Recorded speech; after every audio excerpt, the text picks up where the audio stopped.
Olá pessoal, Carlos Rota falando em mais um vídeo do módulo de Introdução ao Metabolismo. Tá? Nesse terceiro vídeo eu vou falar sobre a regulação do metabolismo. Então, voltando esse mapa aqui, onde a gente tem as bolinhas representando os metabólitos e as linhas representando as reações químicas que transformam um metabólito em outro. Lembrando que praticamente todas essas linhas são mediadas por reações enzimáticas.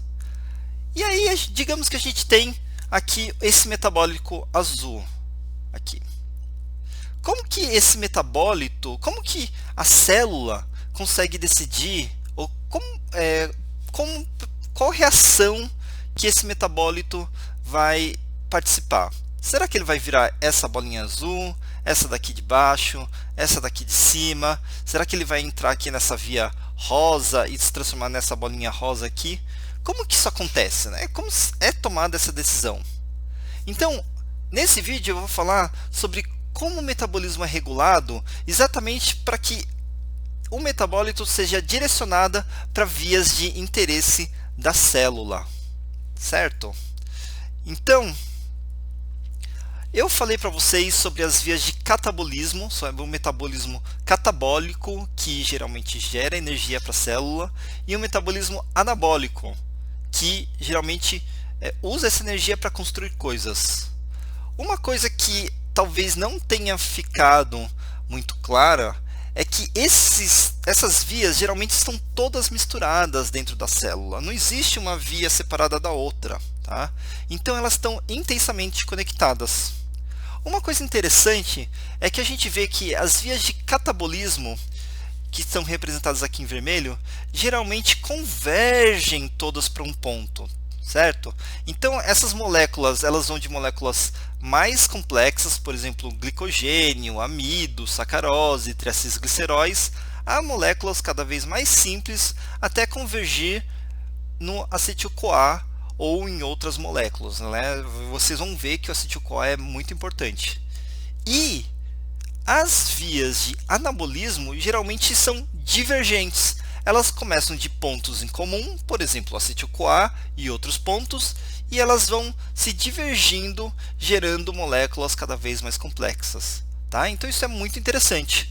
O que esse gráfico também não mostra é que muitas vezes isso daqui está tudo entremeado, né? Não dá para separar, isso aqui é anabólico, isso aqui é catabólico. Muitas vezes é tudo confuso. E existem algumas vias também que são muito interessantes, que são vias cíclicas. Tá? Então, elas não têm um ponto inicial e um ponto final, elas voltam sempre para o mesmo lugar. Também são vias muito importantes, como vocês verão. Bom, espero que já tenham feito o exercício em que vocês fazem uma análise dessa figura, né? Uma figura um pouquinho mais simples que essa, mas vocês já notaram que algumas dessas vias aqui, elas são irreversíveis, ou seja, elas não têm volta. A glicose, ela pode ir para piruvato usando uma via, e ela não consegue ir de piruvato para glicose utilizando a mesma via. Ela tem uma via independente. Já o aspartato e o oxalacetato conseguem usar a mesma via para ir para um lado ou para o outro.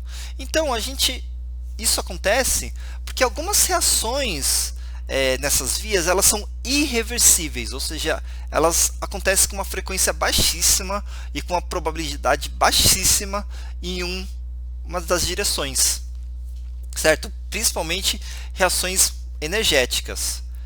E isso é uma das razões pelas quais vias de síntese e de degradação precisam ser separadas. A outra razão que vocês vão ver aos poucos é que é mais fácil você regular essas vias se elas tiverem algum grau de separação. Bom, e, por exemplo, glicose, né? Então a glicose, vocês vão ver que é uma molécula para células de mamífero que é muito importante, né? Ela pode ser transformada em diversas coisas, né? Elas podem virar bases nitrogenadas, vocês vão ver isso nas vias das pentoses. ela pode ser transformada em glicogênio, que é uma forma de armazenamento, ela pode ser transformada em aminoácidos, ou pode ser transformada em lipídios. Tá? E, nesse caso, todas essas vias aqui se encaixariam em vias anabólicas.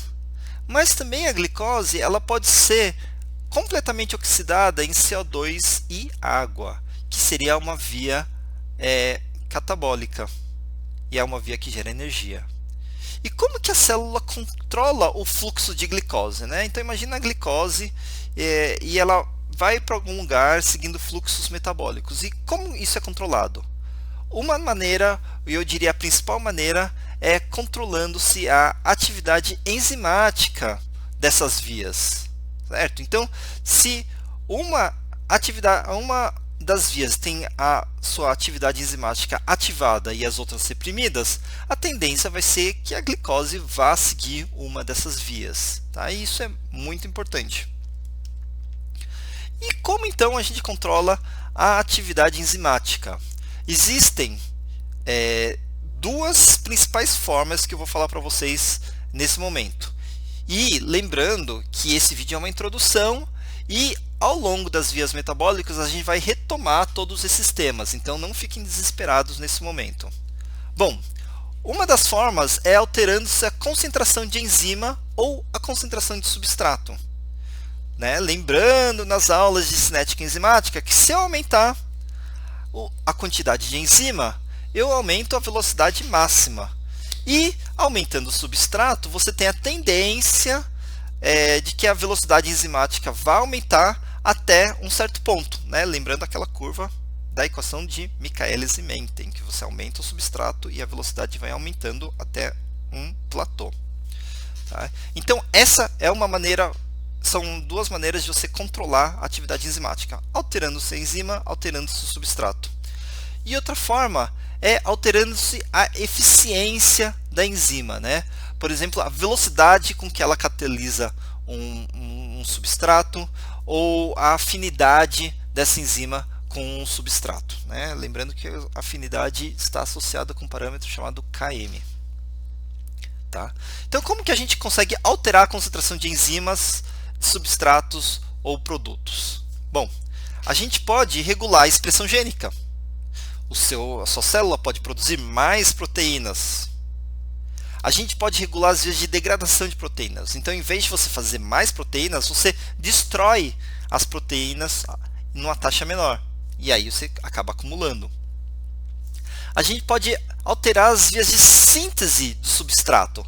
Então, a gente começa a produzir mais o substrato. Né? E aí tem a questão de como que a gente faz isso. Mas com mais substrato presente dentro da célula, a tendência é que a atividade enzimática suba até um certo ponto.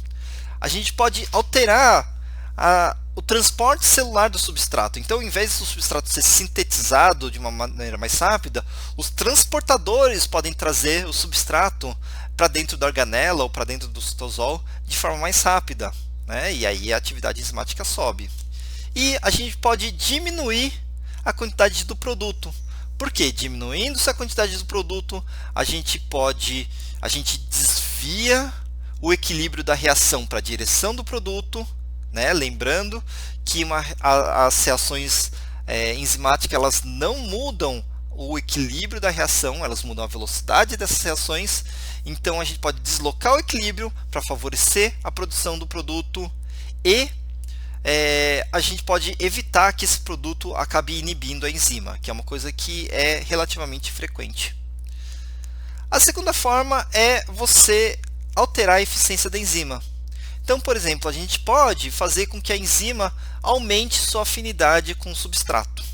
Então, ela vai se ligar mais facilmente com o substrato, isso vai aumentar a taxa de complexos enzima-substratos e isso vai aumentar a velocidade da reação. A gente pode diminuir a afinidade da enzima com o produto.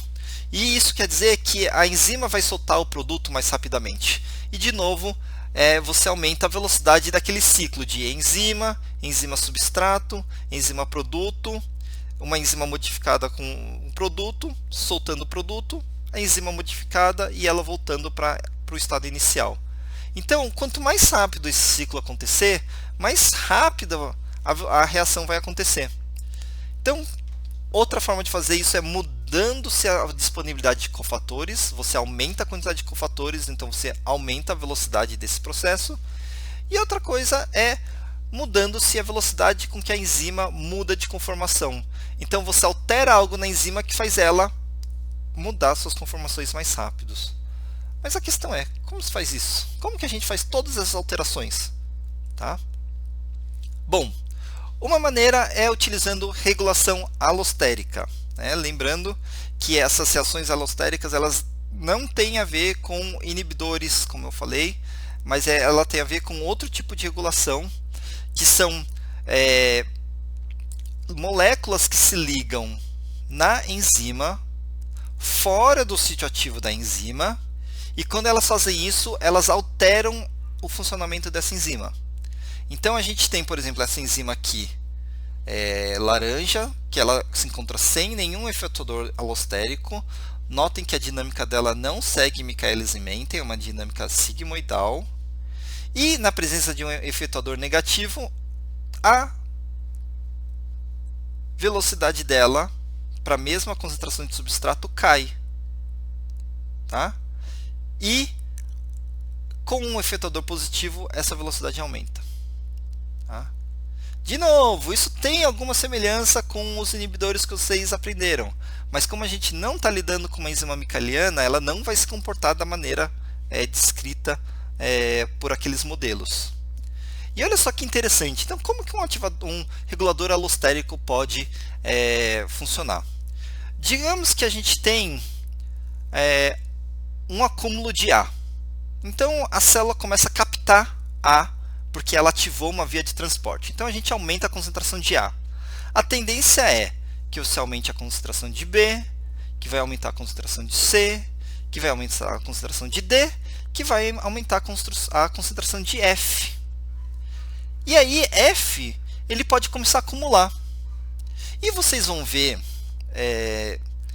no nosso curso, e vocês vão poder ver depois, que às vezes um acúmulo de um metabólico não é algo desejável, que isso pode trazer alguns efeitos colaterais. Tá? Então várias doenças estão associadas, por exemplo, com o acúmulo de certos metabólitos. Então digamos que F acumule. Como que a célula consegue evitar que F acumule uma vez que você tenha muito A? Uma estratégia é que F é o regulador alostérico dessa transformação B em C. Então, F acumulando, ele passa a inibir B e C, e essa velocidade de reação cai, e você começa a produzir menos F. E quanto mais F você tem, mais você inibe aqui, então você barra a síntese de F. Então você pelo menos consegue colocar um limite no seu acúmulo. A outra alternativa é F ativar uma via diferente. Então F pode ser um ativador alostérico da transformação de A em G. E digamos que a transformação de A em G aqui aconteça numa velocidade muito pequena normalmente. Mas uma vez que F acumule, ele ativa a transformação de A em G e o fluxo passa a ser direcionado para essa transformação. E aí A vira G e G vira H. E você passa a acumular H, que pode ser que H não seja tão tóxico para a célula. Então, recapitulando, uma regulação alostérica possibilite que você tenha uma alça de regulação, que você iniba a sua própria síntese, e você pode alterar o fluxo de uma via metabólica. Tá bom? E o interessante é que isso acontece muito rapidamente. Porque se você pensar, eu vou regular a expressão de uma proteína, isso pode demorar horas, pode demorar alguns minutos, mas pode demorar horas para acontecer, até você conseguir sintetizar as enzimas envolvidas no processo. A regulação alostérica é praticamente automática, porque F acumula, ele passa a inibir a transformação. Então, essa é um tipo de regulação que é muito rápido. Então, e também, vocês vão ver, é muito utilizado para regular vias metabólicas. E outra maneira de alterar a eficiência da enzima é fazer alterações covalentes na enzima. Você pode adicionar alguma coisa, algum aminoácido, e essa alteração provoca mudanças conformacionais na enzima que vão alterar a sua eficiência. Tá? Então, o que eu já falei um pouquinho para vocês é sobre fosforilação, né? Então, uma proteína pode ter um resíduo de serina, treonina ou tirosina, e esse resíduo pode ser fosforilado, né? Então, uma quinase está envolvida e ela vai utilizar um ATP, vai fosforilar um resíduo de aminoácido, e isso daqui vai alterar a função da proteína. Então, por exemplo, aqui a gente tem alguns exemplos de enzimas que vocês vão aprender durante o curso. Então, por exemplo, a glicogênio sintase, ela é inativada por fosforilação. Mas a fosforilase quinase é ativada por fosforilação. Então, por exemplo, não dá para prever que uma fosforilação vai acontecer com a atividade enzimática. A gente tem que conhecer a enzima. E não é só fosforilação que está envolvida, tem adenilação, tem metilação e outras coisas. E aí a próxima pergunta que vocês deveriam estar fazendo é: quem provoca a modificação covalente dessas enzimas, né? Quem que regula isso? E isso a gente vai aprender em outro vídeo. Bom, resumindo a aula, a gente tem um metabolismo anabólico e catabólico que a gente até agora então falou como se fossem coisas separadas, mas eles estão conectados. A gente sabe que é possível controlar as vias do metabolismo através do controle da atividade enzimática, e uma das maneiras que vocês viram é o controle alostérico, né? E essa atividade enzimática pode ser controlada pela quantidade de enzimas presentes, pela quantidade de substrato, pela quantidade de produto, ou pela regulação da eficiência da reação enzimática. Tá bom? Não se preocupem se isso ficou muito teórico, porque vocês vão cansar de ter exemplos disso nas próximas aulas. Tá bom? Até mais!